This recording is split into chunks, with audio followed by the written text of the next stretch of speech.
Sedangkan dalam masyarakat kan perempuan itu kayak cukup lah S1 itu nggak usah, cukup SMA aja.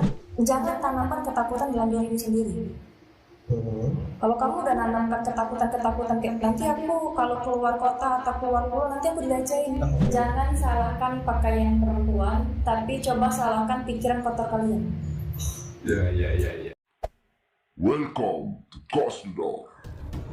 Assalamualaikum warahmatullahi wabarakatuh. Kembali lagi bersama saya Aska di Cosmodor. Oke, kali ini saya kedatangan tamu yang berbeda, teman-teman. Saya sebenarnya sedikit grogi nih ya. Karena tamunya ini seorang perempuan yang cantik, cerdas, dan juga ya bisa kita lihat sendiri ya. Oke, Dela bisa perkenalan diri dulu sama teman-teman Cosmodor.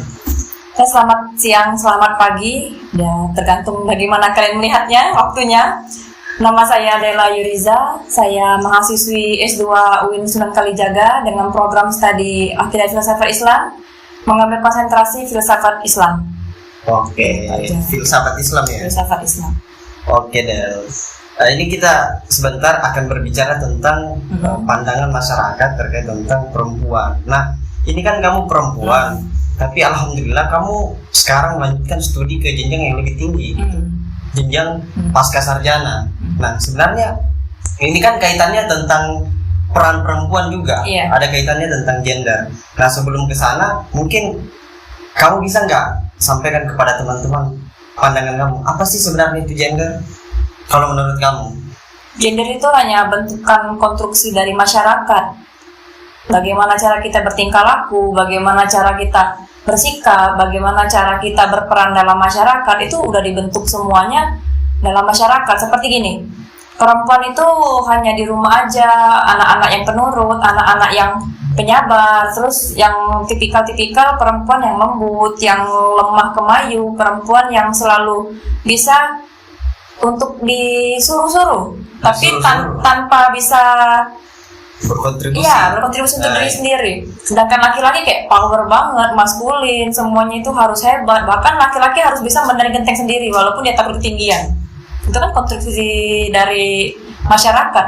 Padahal enggak semua hal laki-laki tidak seberani yang kita lihat. Tidak sekuat yang kita lihat. Enggak sekuat itu. Bahkan ada laki-laki yang tadi seperti saya sampaikan takut pada ketinggian. Takut pada ketinggian. Iya kan? Ada perempuan yang suka panjat tebing, tapi dalam masyarakat itu nggak boleh. Iya betul. Laki-laki harus berani dengan semua tantangan, mau ketinggian, mau dia berenang sampai berapa dalam lautan itu.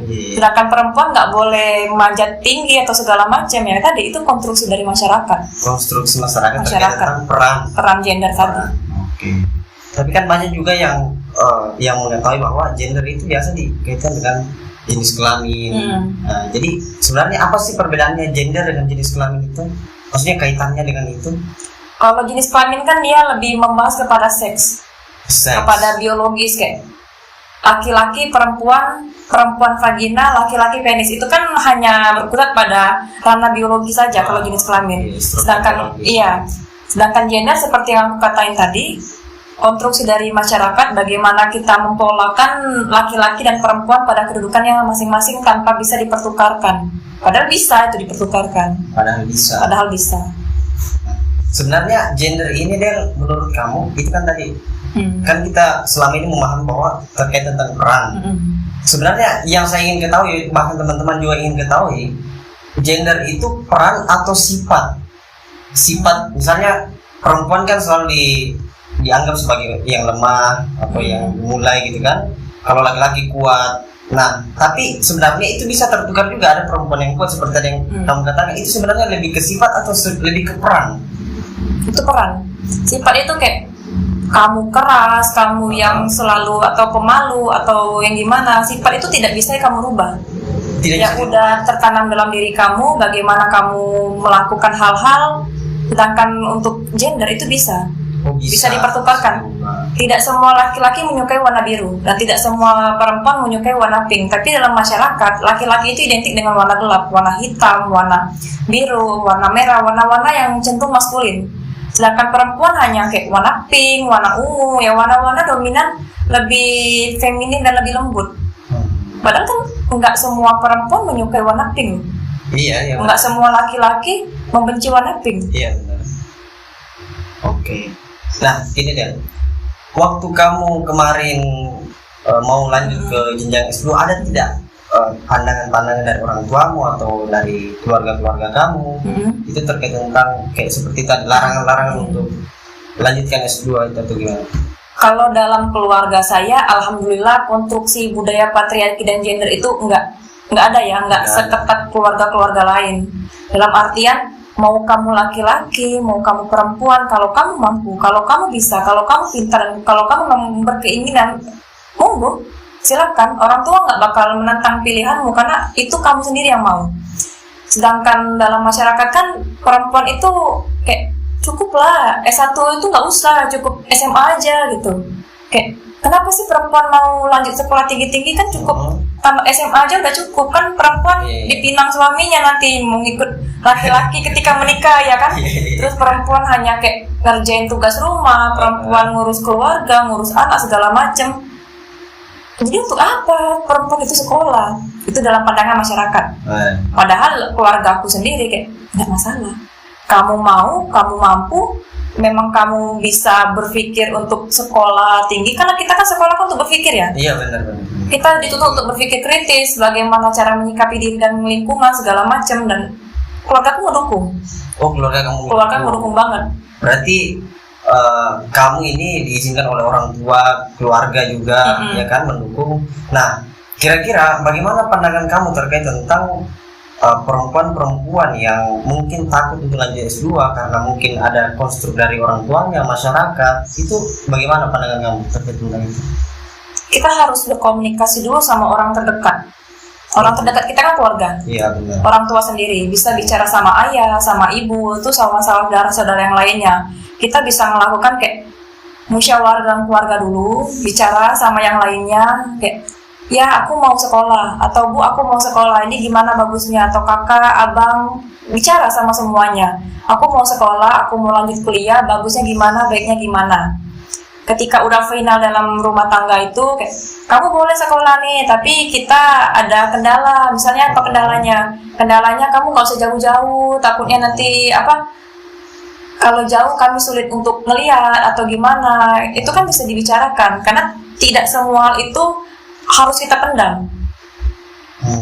Karena kita kan punya keluarga, kita bisa berbagi sama keluarga kita. Untuk lanjut sekolah, tidak bisa hanya kita sendiri memikirkan. Benar. Aku mau lanjut sekolah, setuju atau enggaknya orang tua aku nggak perlu, itu nggak boleh. Karena di sini peran orang tua itu penting banget. Tapi bagaimana sih meyakinkan orang tua itu? Karena kan perempuan itu selalu dianggap jangan sampai kamu di sana diapa-apain, kan banyak pandangan yang seperti itu, atau kamu di sana itu sakit gak ada yang urus, ya bermacam-macam lah stigma yang datang untuk perempuan itu. Nah, bagaimana sih kalau untuk dia sendiri meyakinkan orang tua gitu? Kalau aku gini, kamu jujur. Yang pertama kamu harus jujur kepada orang tuamu, kamu ngapain aja di sana. Terus kira-kira kan kamu mau ke sini dari daerah kamu, kan aku di Sumatera nih ya.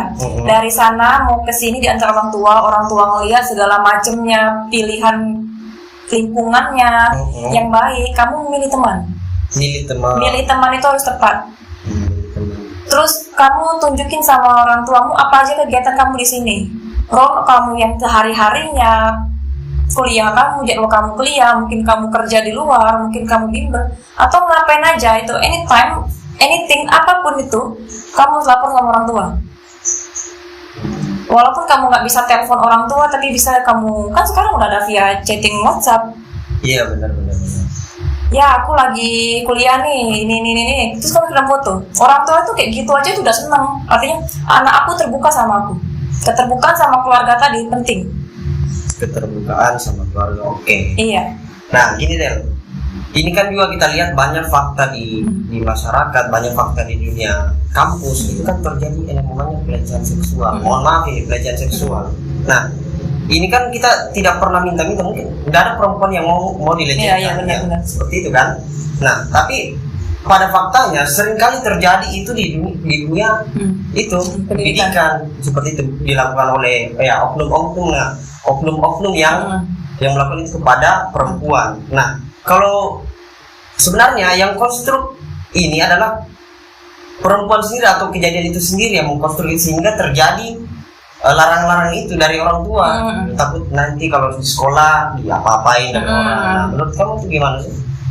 Kita harus bisa melawan diri, melawan stigma dari masyarakat bahwa nanti kalau kamu keluar jauh-jauh kamu diapa-apain sama orang, nanti kalau kamu keluar bla bla bla bla kamu dapatnya gini. Artinya apa ya? Dalam alam bawah sadar kamu itu nanti tertanam bahwa kalau aku keluar jauh dari keluarga nanti aku diapa-apain, kayak kalau misalnya aku melakukan hal ini nanti aku gini. Karena jangan tanamkan ketakutan dalam dirimu sendiri. Kalau kamu udah nanamkan ketakutan kayak nanti aku kalau keluar kota atau keluar pulau nanti aku dilecehin, dalam alam bawah sadarmu kamu nanam nanti aku dilecehin kalau aku keluar, kamu bakal takut. Kamu bakal takut untuk bertindak, mengambil langkah yang ini sekolah ini langkahnya yang kayak gede banget ya kita buat perempuan ini. Kalau kamu udah takut dalam ranah yang belum keluar rumah aja kamu udah takut buat ngelihat dunia, bagaimana kamu mau keluar? Sedangkan pelecehan itu memang bisa terjadi dimanapun dan kapanpun. Iya benar. Memang bisa kita hindarin. Bisa kita hindarin. Kayak kamu ngajak teman-teman kamu, kayak pasti kamu punya teman-teman beberapa perempuan atau beberapa orang yang perempuan dan laki-laki yang kamu percaya kamu baik banget.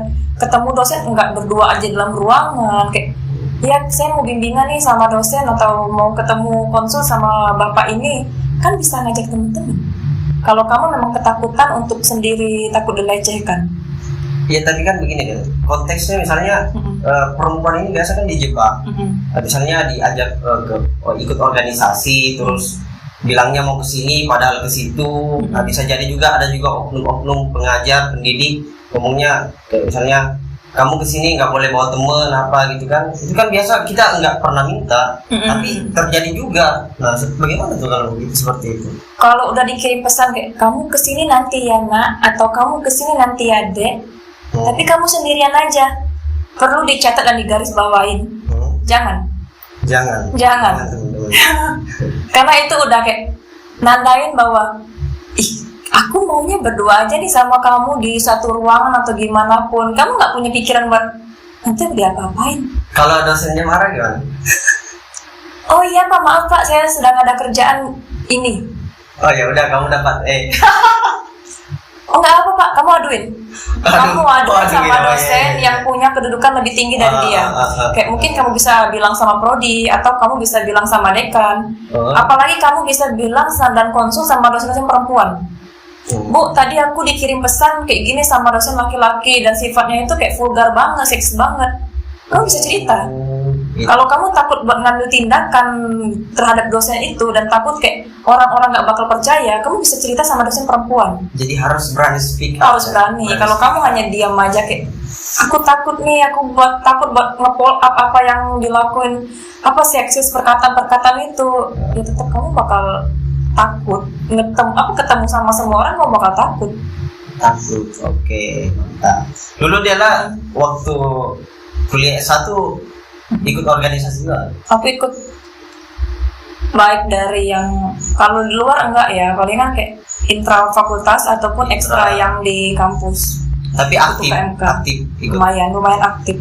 Sempat menjabat sekretaris. Ada tidak maksudnya teman-teman Dela yang mendapatkan hal tersebut? Ada. Bagaimana responnya? Teman waktu kuliah itu ada yang kayak gitu dan itu di follow up. Caranya kayak dia nanya sama temen, aku dapetin SMS nih kayak gini, chatting via WhatsApp nih oleh dosen si A. Terus temen itu kan takut, dia kayak gemeter, apa yang harus aku lakuin? Bapaknya minta aku sendirian nih ke kampus mau. Dia ngelapor sama teman-teman dia, cerita sama teman-teman perempuan ya. Kami menyarankan kepada dia buat cerita sama dosen perempuan. Kamu cerita sama dosen kamu, bla bla bla bla. Akhirnya masalahnya tuntas diselesaikan. Teman aku enggak nemuin bapak itu sendirian karena kami bilang jangan. Sanksinya apa sama si dosennya? Dosennya itu ngasih nilai, aku lupa C atau D, yang pasti bukan E. Dia kasih nilai sangat berimbas rendah. ke mahasiswinya. Waktu itu kalau kamu mau perbaikan nilai, kamu bisa hubungin bapak, tapi berdua aja ya ketemunya. Kalau si bapaknya nggak disanksi, Sepertinya tidak. parah juga ternyata. Tidak ada Karena sanksi. sebenarnya hal-hal tersebut bisa terjadi karena kita memberikan kebebasan sama orang-orang tersebut, sehingga mereka bisa ya mempermainkan jabatannya, kekuasaannya untuk ya itu tadi melancarkan aksinya. Nah, dan kamu itu sepakat tidak sama sistem sosial yang menganggap perempuan itu di bawah laki-laki, sistem patriarki? Kamu sepakat tidak sama? Enggak. Kenapa? Kita itu Setara. Maksudnya setara dalam hal apa nih? Ini kan kita tadi bicara tentang pendidikan ya. Mhm. Dalam hal pendidikan kita setara. Hal pendidikan kita setara. Setara, porsinya itu setara, masing-masingnya itu setara. Mau kamu kerja, mau kamu gimana pun itu setara. Kita kan bicaranya di ranah yang umum, bukan ranah yang private kayak keagamaan. Kalau agama kan nggak bisa kita hanya bilang kalau agama itu tidak bisa tertawar-tawar. Agama tidak bisa tawar, tapi kalau di yang umum kita bisa menggabungin aku laki-laki, aku perempuan, kita bisa setara. Kamu bisa mendapatkan pendidikan ini, aku juga bisa mendapatkan pendidikan ini. Kamu bisa mendapatkan pekerjaan ini, aku juga bisa mendapatkan pekerjaan ini. Makanya aku nggak setuju sama budaya patriarki yang sangat mengekang perempuan hanya di ranah 3 itu ya, dapur, sumur, kasur. Tidak. Tapi kan ya kita nggak bisa pisahkan juga, dan kalau misalnya faktanya memang seperti itu. Kalau agama sudah mengatur semuanya, ya misalnya perempuan itu dilarang untuk tidak menutup aurat, dilarang terlalu memakai parfum berlebih-lebihan, jangan terlalu keluar begitu. Nanti kan itu semuanya sebenarnya memberikan istilahnya menjagalah perempuan. Agama itu menjaga perempuan sebenarnya, tapi faktanya juga di lapangan banyak juga perempuan yang menganggap itu hal yang ya kenapa sih harus dilarang-larang, kenapa sih harus begini, padahal memang sebenarnya sudah diatur. Itu gimana? Kan kita bisa mengatasinya dengan membentuk sebuah sekolah khusus perempuan. Pernah dengar sekolah khusus perempuan? Iya, pernah. Artinya apa? Tidak menutup kemungkinan untuk perempuan mendapatkan apa seperti yang didapatkan oleh laki-laki. Bentuk aja sekolah yang khusus perempuan. Ya kalau memang kamu orangnya agamais banget, keluarga kamu yang kayak kekeh agamanya itu gini. Sekolahkan di sekolah yang khusus perempuan sampai guru-gurunya pun perempuan semua. Caranya kan bisa gitu kan? Guru-guru perempuan semua. Guru-guru perempuan semua, nggak ada laki-laki. Ada kan pondok-pondok pesantren yang seperti itu? Ada. Jadi tidak semuanya itu fleksibel, tergantung bagaimana kamu menyikapi diri kamu sendiri, menyikapi keluarga kamu sendiri. Dan tidak sekaku itu, dunia itu tidak sekaku itu, Islam tidak sekaku itu, Islam tidak sekaku itu, iya. Islam nggak kaku. Oh, Islam nggak kaku. Tapi kan gini kan, Islam ini sudah mengajarkan kita untuk dari berbagai aspek kehidupan itu sudah diatur. Kayak misalnya bagaimana caranya perempuan bergaul dengan laki-laki, laki-laki bergaul dengan perempuan. Nah, kadang kita lihat di manapun itu kadang perempuan ataupun laki-laki bercampur dan tidak tahu batasan begitu. Kira-kira kalau kita menanggapi hal tersebut itu gimana? Batasannya yang Iya, seperti batasannya. apa? Kayak misalnya pegang-pegangan tangan atau bercandaannya yang berlebihan, yang seperti itu. Kamu membatasi diri kamu sendiri harus. Jangan menuntut orang lain. Kayak kamu tuh nggak jangan gini loh terus bilang sama teman kamu, enggak. Kamu yang harus membatasi diri kamu sendiri terhadap orang lain. Jangan kamu meminta kepada orang lain apa yang harus mereka berikan kepada kamu. Tapi kamu harus memilih dan memilah mana baiknya, mana bagusnya. Semua aksi itu dimulai dari diri sendiri, bukan dari orang lain. Orang lain nggak bakal pernah bisa nyakitin kamu ataupun ngerusak kamu ataupun apa kalau kamu nggak ngebiarin diri kamu terbuka. Orang lain bisa masuk kehidupan kamu karena kamu yang meminta ruangan itu buat dia masukin. Kalau kamu kayak ngebatasin diri buat nggak berhubungan sama orang lain, ataupun kayak orang-orang yang udah melakukan pelecehan verbal via chatting atau KBGO ya, kekerasan gender berbasis online, itu kan bisa kamu atasin sendiri. Tanpa harus kamu memaksa orang lain buat mengerti kamu, tanpa harus memaksa orang lain buat ngikutin kemauan kamu. Oh, seperti. Tapi kan dan kita lihat juga di faktanya di lapangan di dalam kehidupan masyarakat ada juga memang perempuan yang sudah berpakaian sesuai dengan syariat, ada juga yang mungkin sudah tutur kata bahkan ya sudah melakukan yang sesuai mungkin tentang agama, tapi memang masih ada saja yang lecehkan. Yang pertama tadi kan aku bilang dari diri sendiri harus bisa membatasi. Yang kedua, laki-laki pun harus tahu tempat. Tahu tempat. Laki-laki harus tahu tempat. Jangan kayak apa ya? Otak itu nggak digunain sebagaimana mestinya. Jangan hanya menyalahkan perempuan yang harus pakai perempuan tuh harus A, terus perkataan perempuan tuh harus B. Sikap-sikap perempuan itu harus C, gini, terus parfum apa segala macam itu kayak semuanya itu hanya dilabel ke perempuan aja. Tapi laki-laki tidak pernah dibilangin laki-laki nggak boleh loh berlaku seperti ini kepada perempuan atau laki-laki tuh harus menjaga pandangannya atau laki-laki tuh harus gini sama perempuan. Tapi nggak pernah kan dibilang kayak gitu. Hanya perempuan aja yang dipetakan dengan sedemikian rupa peraturan berat kayak gitu banyak. Tapi laki-laki nggak pernah. Kenapa kira-kira? Yang harus dirubah bukan dari perempuan udah dirubah nih ya, pakaiannya, apanya gitu sudah dibentuk banget kode etik panjang gitu buat perempuan gitu. Tapi laki-laki nggak ada. Jadi yang harus dimulai dalam diri sendiri. Laki-laki harus memulai bagaimana caranya menyikapi diri kayak seakan-akan lihat perempuan, wow langsung mau gitu ya. Kayak lemah banget gitu. Kenapa yang disalahkan perempuan? Iya kan? Kenapa disalahkan perempuan? Kenapa nggak yang disalahkan itu laki-laki?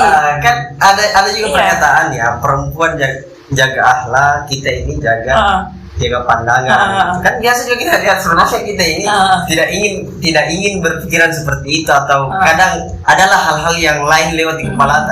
Tapi itu tidak terlintas begitu saja. Tapi memang ada objek yang kita lihat begitu, dan itu memang objeknya ya. Itu tadi minta maaf perempuan. Jangan salahkan pakaian perempuan, tapi coba salahkan pikiran kotor kalian. Itu banyak ya akun-akun feminis mengatakan juga yang seperti itu, aktivis-aktivis lainnya. Jangan salahkan korban, tapi salahkan pelakunya. Oh, salahkan pelakunya. Jangan menyalahkan perempuan. Ya kamu digituin karena kamu di sana, kamu gitu karena kamu sekolah tinggi-tinggi. Ya wajar dong laki-laki semena-mena, wajar dong laki-laki melakukan hal-hal yang tidak diinginkan. Bukankah yang harus disalahkan adalah pelakunya, bukan korbannya? Tapi tunggu dulu deh, saya mohon maaf ini ya, saya sedikit agak kontra sama pernyataan kamu. Karena begini, sebenarnya tergantung konteksnya. Karena biasa ada juga perempuan yang tidak tahu diri, dia mengumbar sana sini, baik dari cara dia bersikap, berpakaian dan lain sebagainya, sehingga mengundang laki-laki untuk melakukan hal itu. Nah, bisa jadi hal itu dilakukan karena memang perempuannya itu yang mengundang. Tidak, bahkan ada juga yang mungkin sama-sama suka atau sama-sama mau. Nah, pada saat terjadi hal-hal yang tidak diinginkan, nah laki-laki juga selalu jadi objek yang disalah-salahkan. Nggak ada laki-laki yang jujur, semua laki-laki buaya, laki-laki itu begini. Jadi kita ini sebenarnya sebaik apapun kita berpikir dan memandang perempuan, tetap saja laki-laki buaya, laki-laki pengkhianat, laki-laki pembohong. Jadi siapa? Jadi itu kasihan laki-laki, tidak ada yang baik di matanya kalian. Padahal sebenarnya bisa jadi juga karena perempuannya itu seperti apa sebenarnya deh. Makanya harus bisa bersikap. Laki-laki yang terhormat tidak melecehkan perempuan, dan perempuan terhormat tidak mau dilecehkan. Iya. Artinya saling kerjasama ya, sama lain ya. Perempuan jaga akhlak, kita jaga pandangan supaya tidak terjadi hal. Bukan hanya jaga pandangan ya, jaga otaknya juga. Isi otaknya tolong jangan dikotor-kotorin ya. Kayak kalau kamu pikiran kamu itu bersih selalu, kayak melihat perempuan mau bagaimanapun busananya tertutup, walaupun dia pakai cadar, nikop, burko sekalipun, kalau pikiran kalian kotor ya tetap kotor aja gitu. Kotor aja. Iya. Siap bosku. Jadi ini berbicara tentang tadi gender, tentang peran perempuan.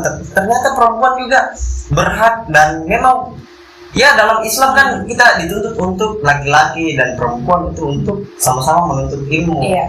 Ya, tidak ada batasan harus laki-laki yang ilmu atau perempuan yang harus menuntut ilmu, tapi seimbang. Nah, hanya sekarang kita terlalu terjebak sama stigma masyarakat yang menganggap bahwa perempuan tidak usah begitu ya, tidak usah berpendidikan tinggi, cukup di rumah saja mempersiapkan diri untuk menjadi istri yang baik seperti itu.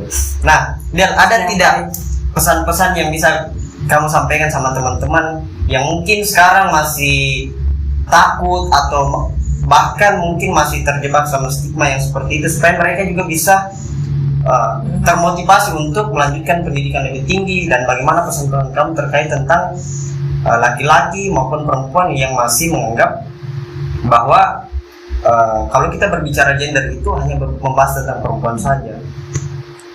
Silakan. Yang pertama, kamu harus berani speak up, tahu batasan diri kamu apa, cita-cita kamu apa, keinginan kamu apa. Ketika kamu udah ngepoin-poinkan semuanya itu, kamu checklist satu-satu kira-kira apa yang bakal kamu lakukan dan apa yang kira-kira yang nggak bakal kamu lakukan. Ketika kamu udah tahu poin-poin yang ingin kamu lakukan, seperti kamu mau sekolah lagi, kamu mau lanjut kerja atau gimana pun itu, kamu bicara sama orang terdekatmu sendiri.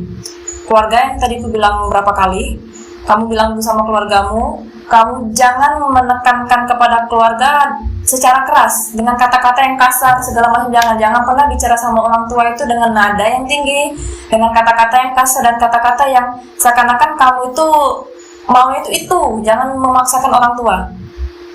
Ketika kamu udah lembut bicaranya sama orang tua, kamu ngasih pengertian buat orang tua bahwa kamu maunya gini, insya Allah orang tua bakal, oh iya ya, ternyata apa yang dikatakan anakku tadi benar.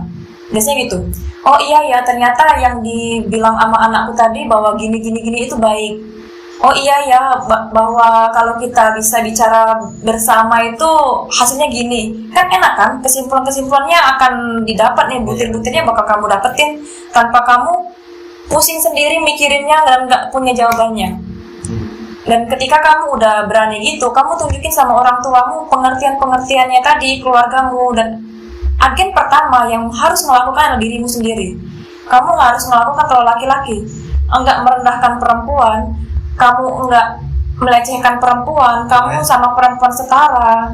Dalam artian gini ya, kita ini setaranya itu kalau dalam rumah tangga, laki-laki masak misalnya, atau laki-laki yang nyapu rumah, perempuan masak. Iya. Itu setara. Oh iya, setara. Itu setara, dan enggak ada yang namanya kayak hanya perempuan aja di dapur, hanya perempuan aja ngerjain rumah, enggak, itu setara. Yang penting berkomunikasi. Yang penting berkomunikasi. Ada laki-laki yang enggak kerja tapi perempuan yang kerja. Iya, ada. Ada perempuan yang kerja, sedangkan laki-laki ada yang perempuan di rumah saja, laki-lakinya yang kerja. Dan tapi mereka ikhlas. Mereka ikhlas. Artinya sudah berkomunikasi sebenarnya. Kan? Sudah berkomunikasi. Tidak karena keterpaksaan. Enggak terpaksa. Kenapa banyak perempuan mendapatkan beban ganda? Karena tadi semuanya hanya menitik beratkan kepada perempuan. Perempuan mencari uang, perempuan udah banting tulang di luar, tapi di rumah perempuan dituntut untuk mengerjakan pekerjaan rumah. Coba ketika laki-lakinya juga kerja, perempuannya kerja, sama-sama aja ngerjain tugas rumahnya. Atau kalian manggil asisten rumah tangga? Kan bisa. Iya, benar-benar. Kalau kalian mau hidupnya, kalau banyak uang. Ya, kalau nggak banyak uang, kerjain sama-sama. Iya, benar. Istrinya capek, suaminya capek juga di luar. Gimana caranya supaya rumahnya bersih dan rapi dan juga harum? Kerjasama. Bersihin sama-sama, ngambil waktu yang sama-sama ya kita ngerjainnya. Nggak ada yang ngerasa capek, nggak ada yang ngerasa berat sendiri. Kamu harus melakukannya itu bersama pasanganmu. Jangan pernah menekankan semuanya itu hanya untuk dirimu sendiri yang enak, pasangan kamu yang menderita. Enggak lah. Karena hidup bukan soal gitu aja. Kalau hidup kamu nggak punya keselarasan dan hanya timpang sebelah, ya timbangannya bakal jatuh. Benar. Timbangannya nggak bakal pas. Gimana caranya mau nimbang 1 kilo kalau neraca yang kamu letakin batunya itu 2 kilo? Kan jatuh sebelah. Nah, ada tidak pesan untuk teman-teman yang mungkin pernah dilecehkan atau yang melecehkan? Untuk mereka kira-kira gimana? Untuk pelaku, harusnya kalian minta maaf. Kalian merubah sifat dan sikap kalian, tindakan kalian harus kalian rubah. Kalian harus berani untuk enggak lagi ngelakuin hal-hal tersebut. Kalian harus memuliakan perempuan karena kalian pun lahir dari rahim seorang ibu. Dan ibu itu perempuan ya, bukan laki-laki. Jadi kan sangat harus memuliakan. Bahkan dalam Islam pun 3 kali ibu disebut dan hanya 1 kali bapak disebut. Untuk korban, kalian harus berani speak up dan jangan hanya ketakutan di dalam ruangan kecil kalian aja. Kalian itu punya hak untuk bersuara. Kalian juga manusia yang wajib dan juga harus dimuliakan oleh manusia lainnya. Jadi jangan pernah takut bahwa dunia ini nggak kejam. Dunia ini masih banyak kok orang-orang baik yang mau mengerti kalian. Itu aja. Oke Del, ini kan udah semester berapa sekarang? Semester 3. Nah setelah dari ini mau ngapain lagi? Insya Allah lanjut kerja ya. Oh lanjut kerja, kirain Kerja lanjut dulu. Fit. Oke, mungkin ini saja yang bisa kita sampaikan teman-teman. Tadi ada banyak pesan yang begitu banyak disampaikan oleh saudari Della. Sebagai seorang perempuan, ternyata perempuan itu juga ya harus bisa meyakinkan orang-orang terdekatnya terlebih dahulu sebelum melangkah lebih jauh, berpendidikan, bekerja dan lain sebagainya. Nah, jangan lupa like, comment, and subscribe. Dan sampai jumpa di next video. Dadah. Cosmodog.